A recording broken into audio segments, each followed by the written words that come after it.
And I You're on. All right, good evening, everybody. My name is Adem Bria. I'm the chair of the Housing Committee. I'm gonna call the meeting to order at 6:33 PM on January 7th. With that said, Angel, could you, do we do ground rules first or what?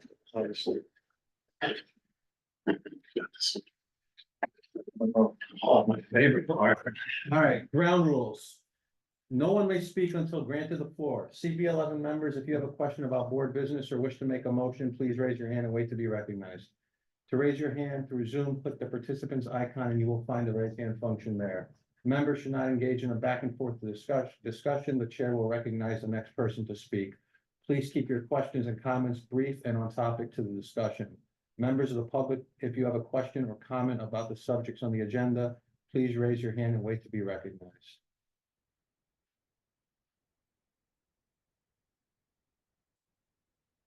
Great. Do the roll call, Angel. Committee members, when I call your name, please answer present. Stephanie Arroyo. Adem Bria. Present. David Giordano. present. John Green. Here. Christina Johnson. Present. Wilfredo Lopez. Present. Jessica Morris. Here. Beverly Pavon. Present. Claudia Perez. Cynthia Ramos. Dawn Sanders.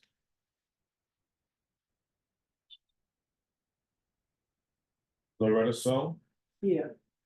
Candy Vives Vasquez. Jason Wu. F1. All right, thank you. With that said, we'll move to the adoption of this month's agenda, unless there are any objections. All right, seeing no objections, then we will adopt this month's agenda. We'll now move to approving the meeting minutes. What? Oh, yeah, I didn't do them yet. I plan on, yeah, there you go. I plan on doing them in tandem with this one, so we'll just vote on both next one. Okay, and then announcements and informational updates. All right, I have some informational updates that are not written down, so I'll just go over them and then I'll email everyone later. So we spoke last, oh, we do have announcements. No, go ahead. Oh, all right, there weren't any. No, I'll read these first. The Office of Civil Justice of the New York City Department of Social Services will hold its annual public hearing, New York City's Universal Access to Legal Services Program for tenants facing eviction. The hearing will take place on Wednesday, January 29th, from 6 to 9 p.m. Local Law 136 of 2017 established a program making legal services available to all tenants facing eviction and housing court and public housing authority termination of tenancy proceedings. The hearing will provide an opportunity for tenants, attorneys, advocates, and other stakeholders to be heard on Universal Access's progress to date, as well as to inform future plans for implementation. Okay. Now I'll just go over some of the information updates. So last month, we had Sarah Worley come in about her HDFC. So we had talked about some ways to connect them. So we had talked about Jeremiah, who was a former chair. I connected them today. So she emailed him basically their situation. She had one of the other stakeholders also sent an email kind of seconding everything that she said. So, Jeremiah was like, yep, have him. So I guess, just waiting. I kept me and Angel on the chain. I just figured I don't want to bombard all of you with like extra emails. So I'll just keep you all updated on that situation. There was an email, Franklin Plaza with the 2nd Avenue subway, and just some of the challenges they've had with like water turnoffs and construction at certain hours. So that was brought to my attention by Xavier, which was, I believe, brought to his attention by Leslie Colon, who's one of the board members for Franklin Plaza. So I've started an email chain with Joe O'Donnell from MTA, as well as Hector Santana. I just kind of relayed the sentiments of Leslie, which I assume are representative of the tenants that she represents as a board member. Joe was very quick to respond to my email today, kind of ensuring us that The MTA has been thorough with their outreach and have been doing what they promised, but that sometimes some of these things, they're not the only city agency that's working on this project. So there are times like, I believe there was a water turnoff that was actually done by HPD by accident. So, so I'm sorry, DEP. Why would HPD turn off water? DEP. So I deal with DEP enough on my own, but so yeah, so there's that. They have email blasts. I asked that I be included on them. I found out yesterday that I'm on the Second Avenue Task Force just by being chair of this committee. They haven't met in a while, but I'm assuming that there'll be probably more meetings now as this starts to ramp up. So, yeah, I will keep everybody abreast of that situation. There were other things now, but I'm forgetting, but we talked about Rat Pack and the evictions.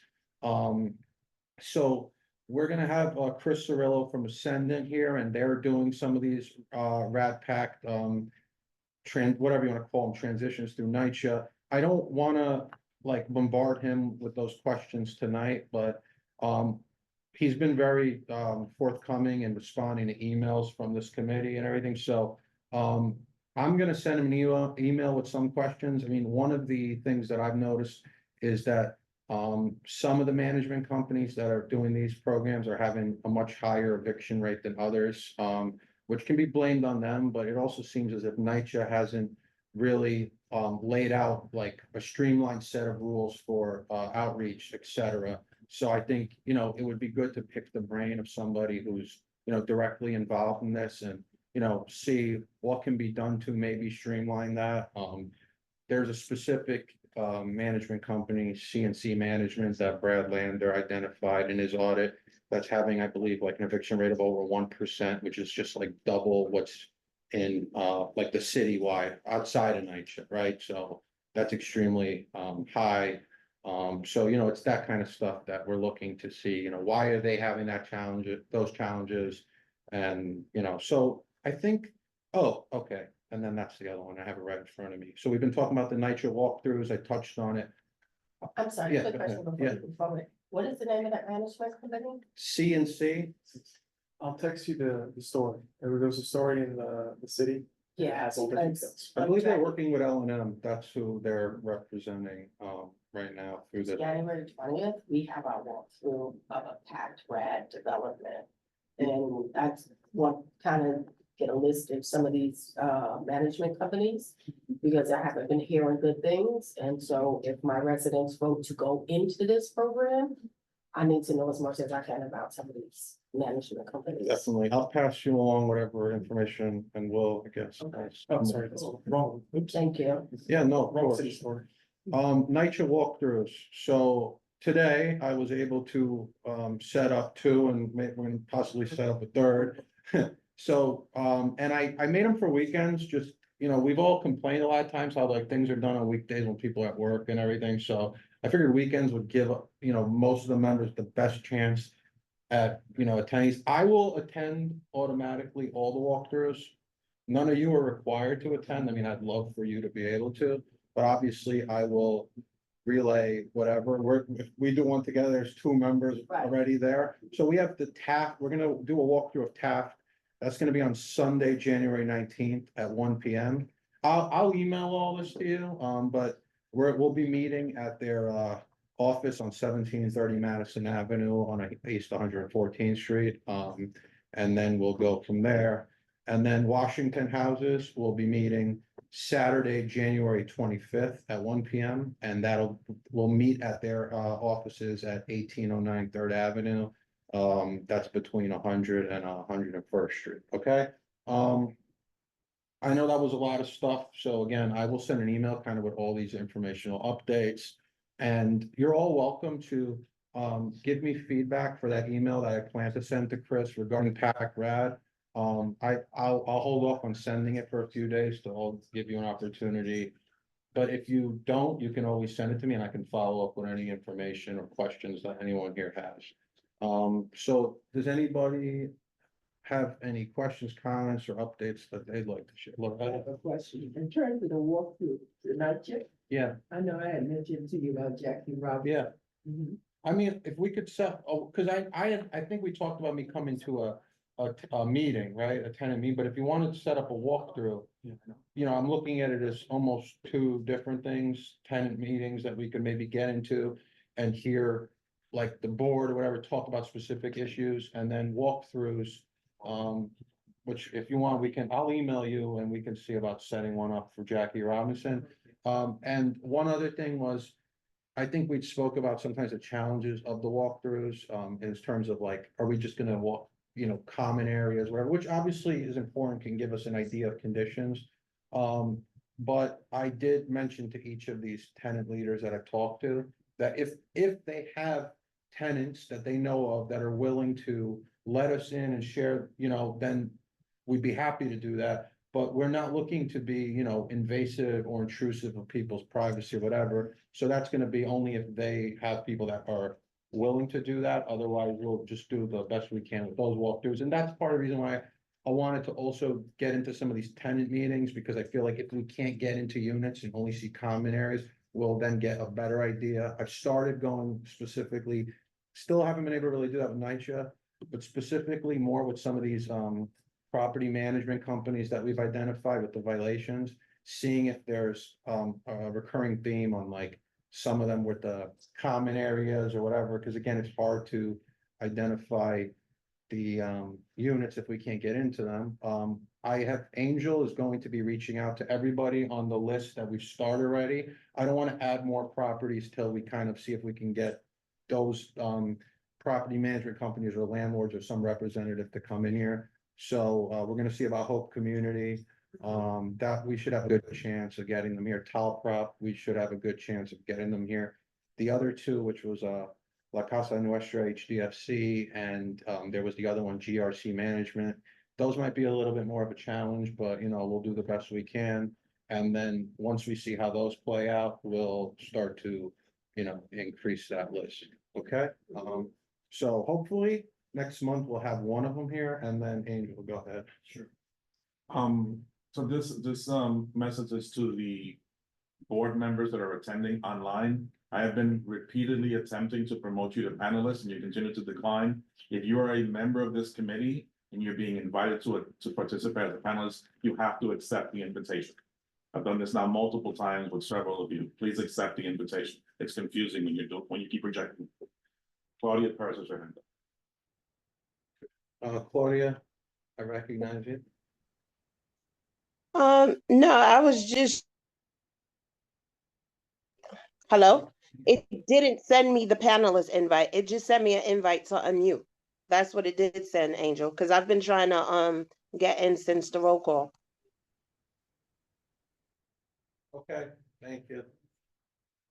All right, so with that said, then we'll move into the presentation. Oh, okay, Counselor. Yeah, I guess it's an informational update and I might be in completely the wrong committee for this update, but the Hope Count, homeless outreach population estimate is January 28th, full board meeting, but after full board, so 10 p.m. Thereafter, if anybody has interest in participating, there's some information to sign up. It takes a couple of hours and you go in teams to do some outreach and try to get some numbers. I'm not sure if you're located in your neighborhood when you sign up. That would be nice. But if anybody has interest in engaging, let me know and I'm happy to pass them. Okay, yeah, I mean, pass it to me. I'd be happy to. Okay, What the folks here? It's the homeless outreach population estimate. It's the annual survey that helps the city estimate the number of unhoused New Yorkers living on the street. Your direct outreach. thank you. Is it just me or like acronyms were meant to make things simpler and now I can't, I don't know what any of them stand for. Okay, so with that, we'll move to the presentation and discussions portion of the meeting. So first up, we have informational presentation regarding the proposed Carmen Villegas Senior Housing Project at 101 East 110th Street. Presenting will be James from New York City Department of Housing Preservation and Development and Chris Cirillo from Ascendant Neighborhood Development. Just so everyone knows, they presented already at land use, of which I'm a member, and Jessica, so we've heard this presentation. So I'm gonna really defer to any of you for any questions that you have. And then if I think I have anything, usually I feel like chairs ask first. I'm gonna let the committee ask first. Okay, so James and Chris, the floor is yours to do your presentation. Thank you. Yes, hi, good evening. Can everyone hear me okay? Great.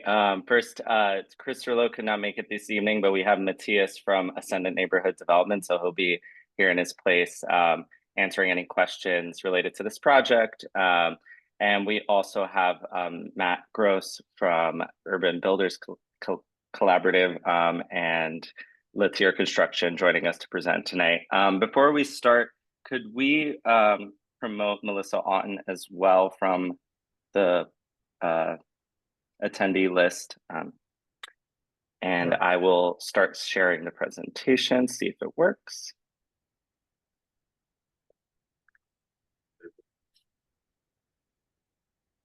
Can everyone see the screen? Yep. Okay, great. Okay, good evening. Happy New Year. Thank you to the Housing Committee for having us this evening.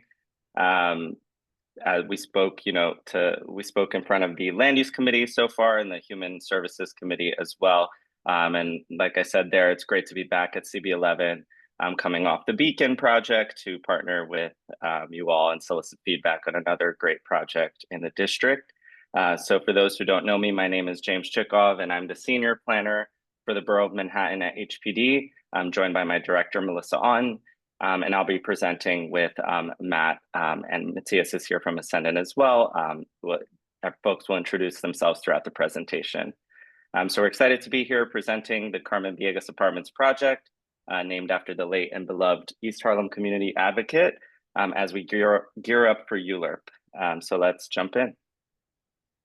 We'll introduce you first to the development site today, talk about the proposed land use actions, and then I'll pass it to the team to discuss the project overview, affordability and unit mix, and some programs and local hiring components. So to begin with a bit of background, the development site will be located on the underutilized existing parking lot of the privately owned Casita Park Housing for the Elderly at 110 East 111th Street. Casita Park is owned by Ascendant Neighborhood Development. The applicant team for the ULURP will be HPD, Ascendant, Xylem Projects, and the Urban Builders Collaborative, the developer arm of Latier Construction Corp. The development team is comprised of those aforementioned organizations, and HPD is anticipating ULURP certification next month in February 2025. We're working out the details, and we'll get back to CB11 with the finalized date of certification in the next few weeks. The proposed project will be a 28-story new residential building with approximately 210 senior housing units and 1 superintendent's unit to be developed under HPD's Senior Affordable Rental Apartments program, which is known as SARA. So just an aerial view here of the site for more context. The current tax and zoning lot encompasses the entirety of the existing lot 1, highlighted in blue, and the development site is highlighted in red, and it will be using development rights from the entire lot to achieve its height and floor area. The project will be located on the corner of Park Avenue and East 110th Street to the north of the NYCHA Clinton houses. And to facilitate this development, the applicant team proposes the following land use actions. HPD proposes to acquire previously city-owned property on block 1638, part of lot 1, the existing parking lot. And this property was previously, the entire lot was previously conveyed to Ascendant through a UDAP in 2000 for the development of Casita Park. After acquisition, we will dispose of the development site of part of lot 1 to the developer. Ascendant, Xylem Projects, and Urban Builders Collaborative propose to rezone the area highlighted in dotted black to an R9-1 district and a zoning text amendment to map a mandatory inclusionary housing or MIH area. And so I'll pass it on to the development team who will introduce themselves and speak more in detail about the project. Hey, good evening. Everybody hear me okay? Yep. Great. Macros from Urban Builders Collaborative, the development affiliate of Latier Construction Corp., filling in for our partner, Chris Cirillo from Ascendant Neighborhood Development. And just want to start by saying Carmen Villegas fought for the East Harlem community, and it's a privilege to present this community-focused project to honor her legacy. I just sometimes get carried away with presenting the project, and at the heart of this project is a deep-rooted commitment to this East Harlem community, of which Latier Construction has been based on 110th Street for 45 years, one of the largest multifamily general contractors, and our affiliate, Urban Builders Collaborative. I'm a partner with Nick and Gerard in that development affiliate. I'm joined by our other partner, Xylem. Nena Lynch is here with us, a Harlem-based MWBE who brings a wealth of career and knowledge from the Bloomberg administration and commercial real estate. And as you know, Ascendant from the Beacon most recently, and they have some other East Harlem focused projects just rooted in the community. And it's been a great partnership between the three of us, and we're really excited about CVA, the Carmen Villegas Apartments project. The overview, as James discussed, 210 multifamily residential apartments in a 28-story building. You can see some of the breakouts here of the outdoor and amenity space, which we'll show in the next slide. On the 6th floor, we have a bunch of outdoor space on that 6th floor, as well as the ground floor in what we're calling Salsa Way, between the base of the building and the Casablanca building just to the east.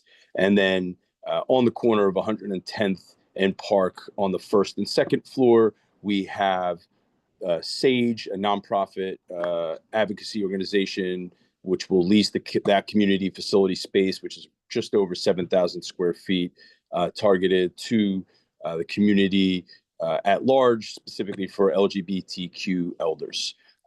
We have gone above and beyond in terms of the sustainability.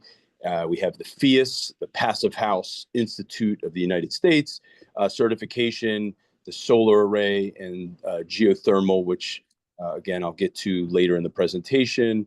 And then just the flood resiliency has been designed to the 2080 flood map. And we really have pushed the sustainable envelope as far as we could on this project. As discussed, the 6th floor setback, you can see the outdoor space and some of the green, and then the other community amenity spaces for the residents of the building, a library, the community room, there's 2 community rooms here, some storage, and the laundry room as well. And we're really excited about this space that residents can go out and enjoy some outdoor space, as well as congregate. And I think social isolation with senior housing is always front and center. So we really wanted to create a space for residents to engage and to have community within the building. Outline here of the unit mix and the affordability. Of the 210 apartments, you have 163 studios, 48 one-bedrooms, which breaks down to the percent on the right there. 77% of the total units are studios, 23% are one-bedrooms. And then on the bottom, as you can see, the breakout between those apartments, 63 or 30% of the total apartments are set aside for folks that are formerly homeless and referred through HRA. And then the other 70% would be reserved between 0 and 50% of area median income. And so there's a max income, but there really is no lower income. Folks can have no income or just government income, supplemental security income, or what have you, in order to qualify. The project has been awarded Section 8 project-based vouchers through NYCHA, keeping us moving. I appreciate it. And so the 50% of AMI, the 70% of the building, that will be up to that starts at 62 years of age, and then the set aside for the formerly homeless, that 30% of apartments will be starting at 55 years of age and up. And so again, just the breakdown and the referrals here through DHS, Department of Homeless Services. They work with HRA, the Human Resources Administration. Keep us moving.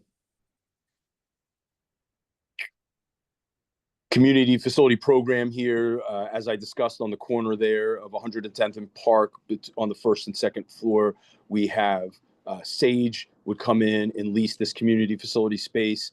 They offer a whole bunch of different programming and comprehensive services for the community, specifically, again, for LGBTQ seniors. That was based on a whole bunch of research and data that Ascendant had endeavored and engaged a whole bunch of third-party consultants in order to really drill down on what would be best for the community. Sage does have another space in over, I believe, in call it Central and West Harlem, and they will be closing that space and moving in all of their programming into the space here. And again, as you can see, some of the goals here, housing stability, well-being, and community integration. We're just really excited. They've been a great partner, and we look forward to continuing to work with them to bring the best and highest level of services to the community. And as I mentioned before, the sustainability and resiliency, we really have pushed the envelope here, and we've already been awarded by the state through the New York State Energy Research Development Authority. Just because you haven't had enough acronyms yet, we'll throw some more in there. And they have awarded the project $1 million for all of the sustainable elements, including the solar that will be both on the rooftop and then as well as on the facade. We have the building integrated photovoltaic, the BIPVs, and that combined with the heating, cooling, and the hot water will all be drawn from geothermal energy. We're going to be drilling down about 800 feet. We've already done a 500-foot test borehole, and the geology is really perfect for us to do this. Ideally, in the future, Casita Park, which is on the corner of 111th and Park, we hope that we'll have some extra boreholes that we can run into a manifold and hold those for potentially combining that geothermal energy for a future rehab of Casita Park. So we're really trying to think about, call it geothermal districting and really in the future to try to utilize everything that we're doing now. And then also, as you can see, the enterprise green communities will meet that new 2020 standard, which is in effect. And then again, that flood resiliency, everything has been elevated in terms of all the critical systems and the design flood elevation. The floodplain has been designed with the 2080 flood map in place, and that integrates the stormwater detention system as well. We're really proud of how far we've pushed this, and we have already received the pre-certification for the FIAS, and will be and look forward to achieving that upon completion. Something that we hold really close to the heart here at Latier specifically is the local hiring and our commitment to minority and women subcontractors and vendors in East Harlem. Specifically, as a general contractor based in East Harlem, we really look to source as much as we can from the community, from everything from materials and labor, and specifically working. This will be a prevailing wage project due to the federal funding with the project-based Section 8 vouchers. And so we will be working with Local 79. Local 79 we'll be working with them for the labor, and we'll also be working in partnership with Positive Workforce. We've continued to support the National Center for Construction Education Research, and just utilizing that curriculum to give the classroom education. We've been sponsoring a lot of that up at 109 East 125th Street, and really trying to create not just jobs, but really careers for folks, for young people in the community here. And we've already started. We have Ascendant's other project, Las Raíces, which has recently closed at the end of last year. And so Latier Construction is the third-party general contractor. So we've already started, and it's great when we have multiple projects happening, because we can use some of these projects to get some of the entry-level folks trained, and then get them right onto the next project as we keep moving. So we got Las Raíces, we got Beacon, and then eventually we can look to get them on here and work with Local 79 and some of the other union subcontractors, and gives us a really good runway here to make sure that we can exceed any goals that we have. So we're excited for that, and ties into HPD's build-up program, and get the hook. I appreciate it. Keep me moving here. And I know you mentioned some of the PAC project. I'm sorry. We at Latier UBC are not involved in any of that. We focus on the new construction. So I unfortunately I can't add anything or answer questions there, but happy to report back to Chris, and look forward to any questions. Thank you. Great presentation. Do I have any questions? Jessica? Thanks. I have two questions, and it's so great to hear about projects that are checking as many boxes as we would like to have about it being a good project. So keep telling us how good it is as you go. But my question and comment, maybe this is for Xylem, but to even at this early stage, before you've even entered, you look to begin to think about the potential for partnering for sorry, some sort of longitudinal health study of the seniors that will ultimately be able to live here. I think there's all sorts of opportunity to tie healthy housing and improved outcomes when you get that buy-in early from the folks who will become residents of this wonderful place to live. So I know there's a lot of different partners who are doing that work, from mostly through institutions. I know Harvard has a healthy buildings program, and they have modeled a whole bunch of studies, but also Town and Gown here at DDC, and some of the healthy homes programs through HPD. You know, there may already be studies set up, but I think being able to measure some of those health impacts of a great project is something that you all will then be able to point to as how this is even better than all the awards you've already won. And then my question, and this is sort of a kind of related, is about what the potential for determining the status of the kind of parking area right outside the front entrance. Do you all have jurisdiction over that? If you have a whole bunch of seniors coming and going, I imagine the ability to, you know, we know south of 96th Street, you can put some cones out when your doorman is sort of, you know, doing their work, and you have a place to pull up and kind of get your ride really easily. But I'm not sure if that's something that you all can advocate for in your negotiations with DCP and the city. I imagine you're not asking for additional curb cuts, but some sort of a special point of access so that your residents don't have to work too hard to get into their vehicles or their rides as they need to go to appointments and things. So something to think about at this early stage. Thank you. And just to clarify, you're like a loading area in front of the residential. Yeah, for whether they're accessorides or whatever the vehicle is that, you know, your residents may need to use. I know that it can be very difficult to have those vehicles waiting on a street. If there's not a special area kind of designated for coming and going. Yeah, it's a great point. Thank you so much. Okay, thank you, Jessica. Will? Thank you so much. Very impressed with the level of thoughtfulness that you put into this project. Two questions I have, jumping on what Jessica said, there's also with senior buildings gonna be a higher need for ambulance accessibility. So something to think about. I know we have a few senior buildings that have been built in the last decade.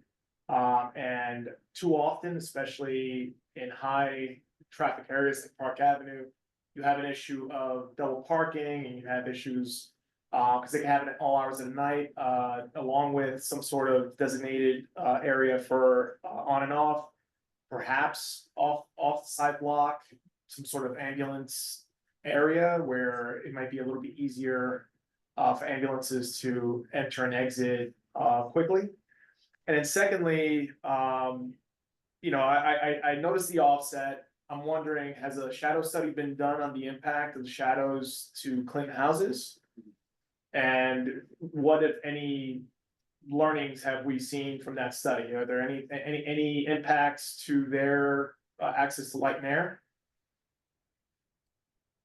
Yeah, actually, the way that the building integrated photovoltaics on the facade are located is to match the sun. So the way that the sun will go from east to west, there won't be any effect of shadows on that Clinton houses to the south. So, because the way that the sun, so yeah, there was a full shadow study done, which is part of this whole process. And so yes, that has been analyzed and looked at. There should be no effect on the Clinton houses.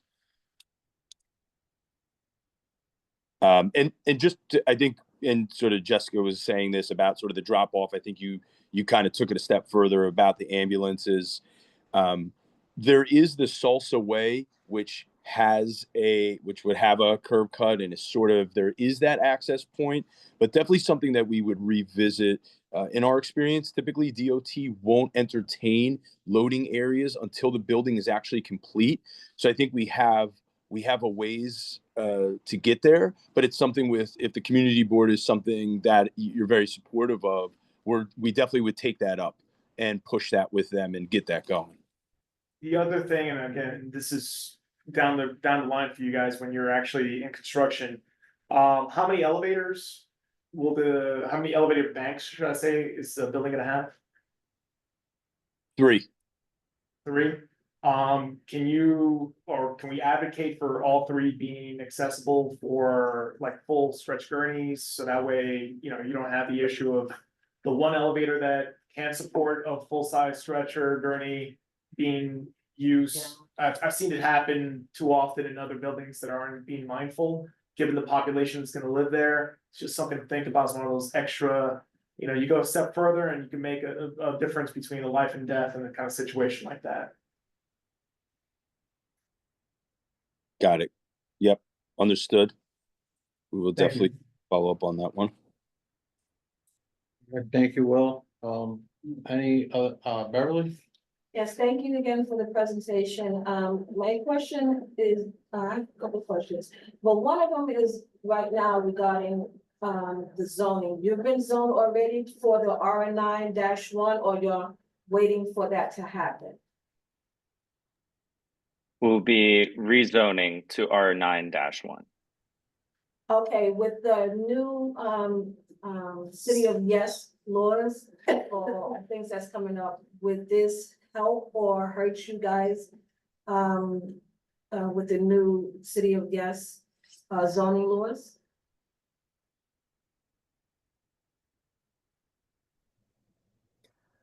We can. Sorry, Yeah. you want to go ahead, James?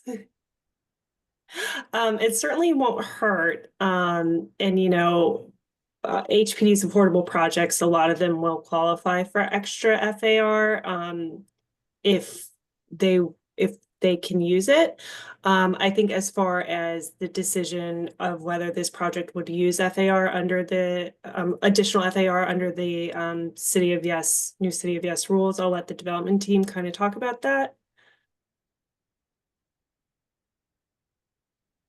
Okay, and my other question regarding is the geothermal energy.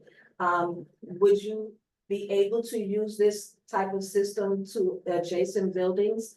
I know you made some mention that it might be used for the park or something like that, but is it something that can be used for other properties that's close by?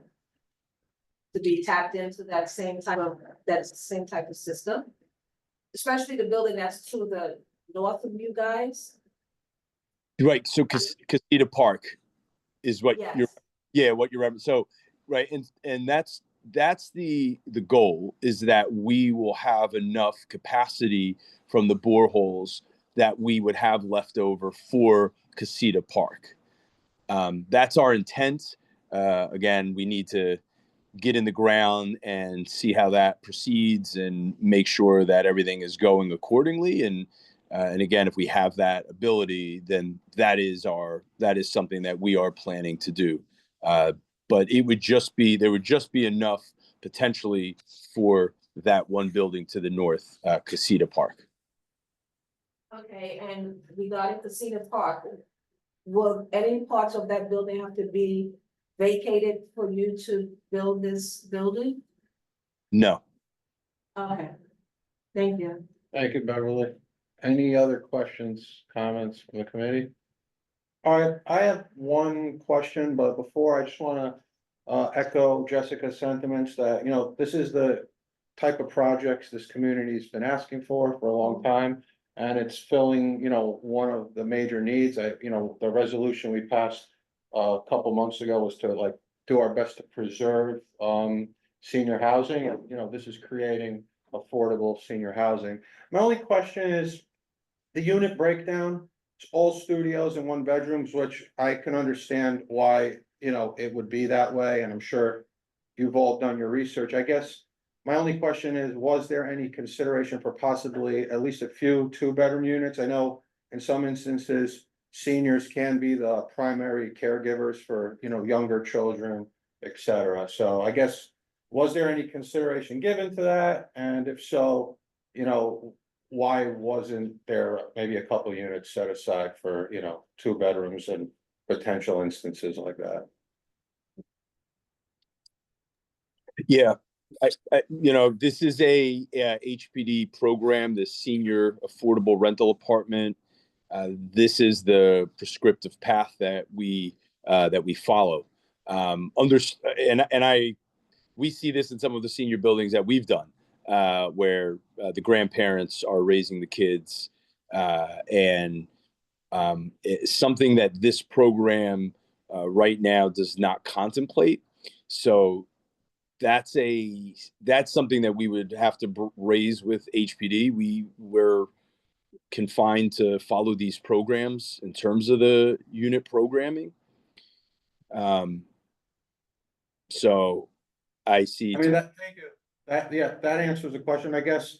I mean, I think HPD is doing great work with this. I understand there's probably a lot of reasons that these programs are set up the way they do. I would just ask that, you know, be possibly considered. So, I guess seeing that there are no questions or comments, thank you for the great presentation. And, you know, we look forward to this project, you know, coming to life in our community. So thank you again, everyone, and have a great evening. And you can all leave. You don't have to stay. We got a little bit to go, but I know you're all busy and we took enough time. So thank you again. Thank you so much. Thank you so much. And I'll just note that, like I said, we'll be in Euler likely and starting in February. We'll reach out with that final certification date. We're in touch with Angel, so you'll be aware of when we certify for Euler. Thank you again and Happy New Year, everyone. Have a good Happy one. Thank New you. Year. Happy New Year.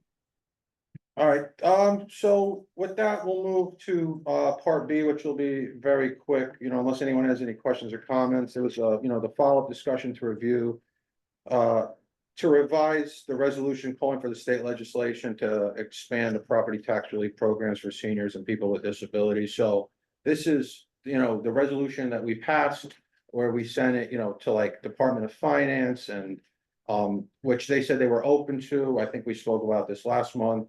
And we talked about how they said that this would be something that have to be passed through like state legislature. So me and Angel actually met and we revised the resolution that was existing to be tweaked to be specifically to the state legislators. So there was no additional language put in. We just removed some of the language that was specific to like HPD. That's not really necessary now that we have a very specific goal of looking to expand upon the ski program. So we didn't have a chance to finalize that resolution, but it will be ready to be voted on next month. I know usually the procedure with things like this is we have 1 month to review and 1 month to vote.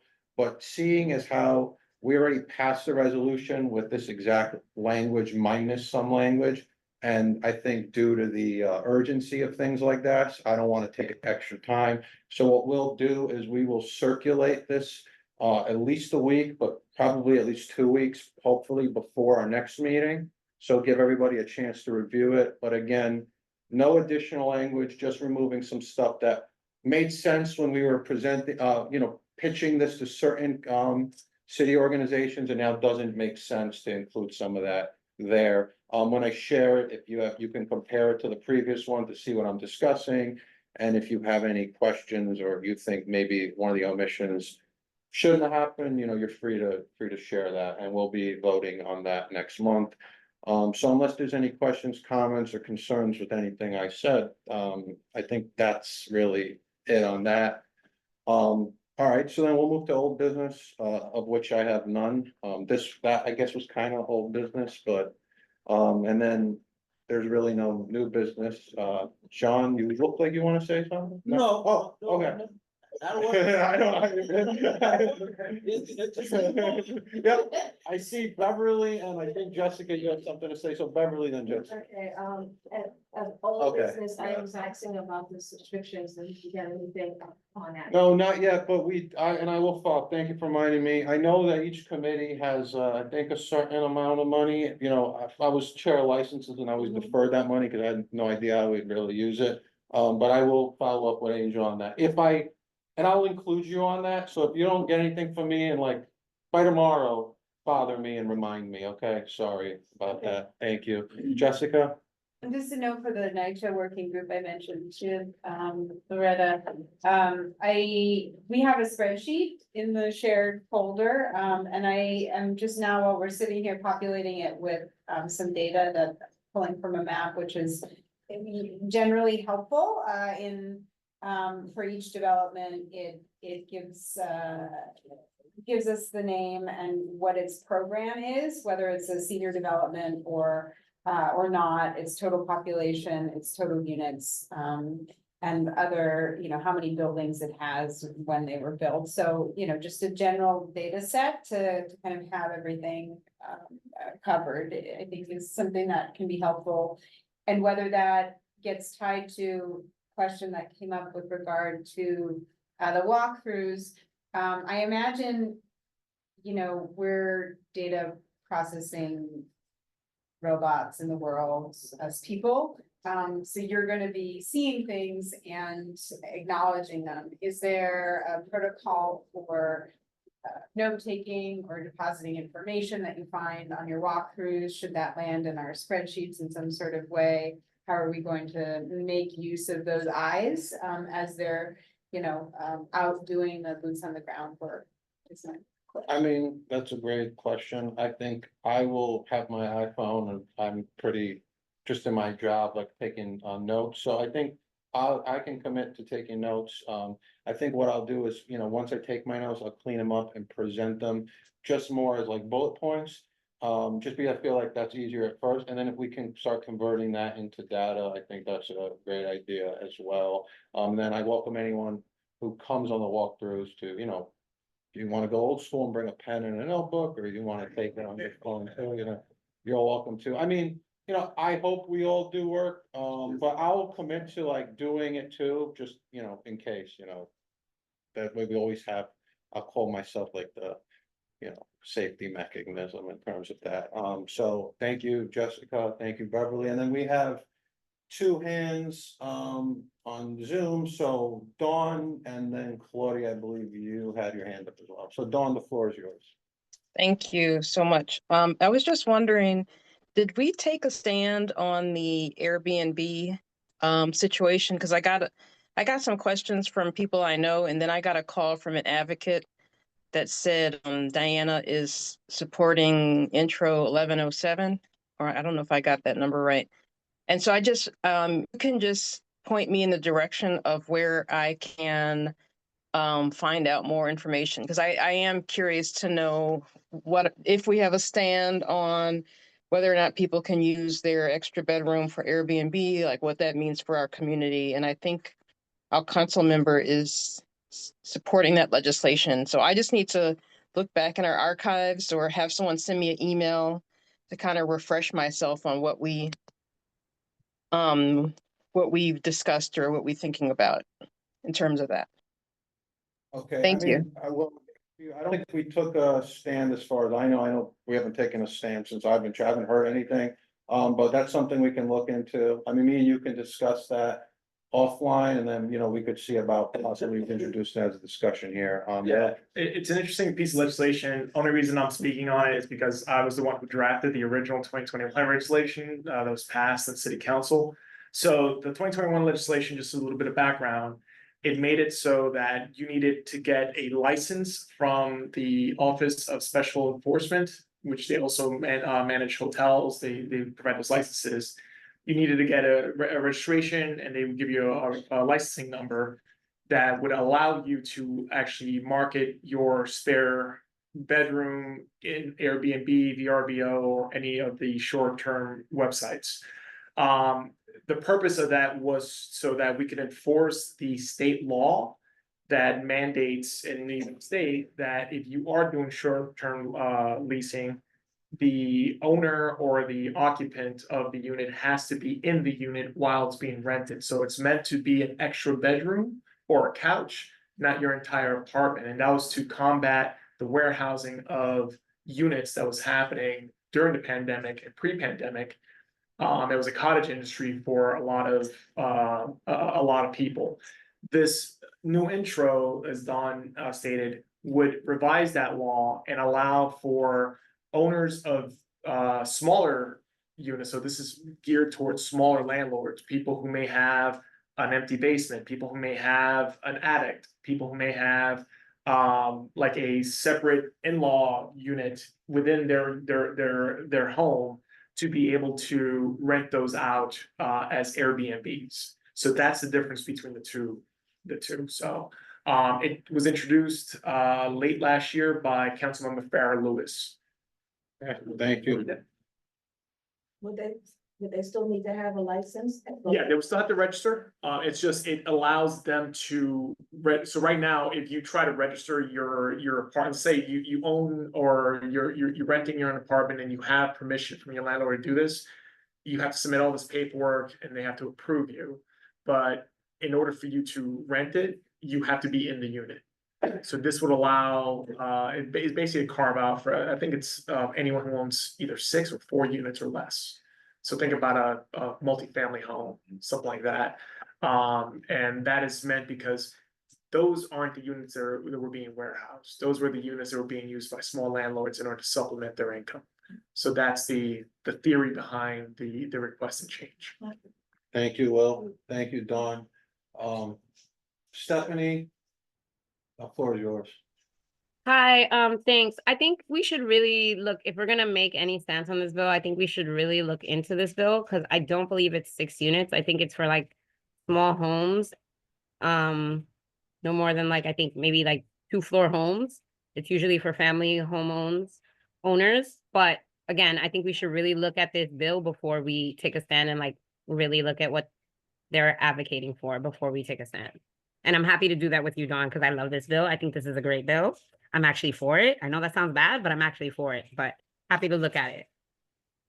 Okay, yeah, thank you. I mean, yeah, there's no intention to take a stance. I mean, even next month, where I think let's do our homework, and if you and Dawn kind of want to spearhead that, and even, I don't know, our presentations, I feel like it come within the committee too. If you two want to whatever data you accumulate, share it, maybe we have a discussion on this next month. I think it's worth adding to the agenda, and then we can go from there, okay? Thank you, Stephanie, and then does Claudia still have her hand up, or, okay, she's still on, no hand up, all right. Then, no other hands up. So we said no old business, no new business, then Angel, could you take the roll? I'm here. I was waiting for the floor. I was just waiting for you to Your finish. hand went down, so we didn't know. Go ahead. I'm sorry. No, one of the things I said, you're looking at the pack rad, right? But we also need to look at the contractors who are on the grounds. And because we do know that NYCHA has a small list that they pick from, that list needs to be investigated, because as we all know, a lot of the work that funding goes to get done in the NYCHA developments, the work is shabby. So we have a lot of shabby contractors that NYCHA is pulling from and creating more of a mess than actually resolving the issues that are at hand. And that's something I just wanted to put out there really quickly. Are the contractors are just as much involved in this as the conversions are going over as well. And a lot of them are not adhering to the Section 3 rights of the residents, and that's also a big fight. Do I you have a digress. list? Well, before you digress, do you know, at least part of the list of these contractors? And if you could share that Absolutely. with me. Okay, share that with me Absolutely. via email, because if that's the case, then I would like to see about possibly bringing some of them in here to have a discussion. So thank you. Just email me that, and then, I could see how we can go about that. So thank you for that. Okay, thank you. Happy New All right. Year's, everybody. Happy New Year. All right, Angel. Sorry, Oh, go ahead, Will. sorry, and Stephanie, right, it's one family or two family, but it's up to 4 adult boarders. So I misread. So up to like 4. Before? Yes, before it was you couldn't do more than 2 adults. And this one allows you to do up to 4 adults and their children, which is not really defined, but Okay, thank you. So it could be 4+. 4+ children. Yeah, which, I mean, there should be some parameter around that, but. So like, maybe if we take a stance, we go a condition of a parameter in there. Yeah. Yeah, well, that's a safety issue and a bunch of, so Angel, roll, please. Committee members, when I call your name, please answer. President Stephanie Arroyo, Here. Madam Brija, Present. David Giordano, present. John Green. Here. Christina Johnson, President. Wilfredo Lopez, here. Jessica Morris, Still here. Beverly Pavon, Shut up. Here. Claudia Perez, Here. Cynthia Ramos, Dawn Sanders, Yes, here. Loretta So, Yes. Candy Vivas Vasquez, Yeah. Jason Wu. Yeah, 28. Yeah. All right, meeting's adjourned. Thank you, everyone. Yeah, it's the 28th. I don't.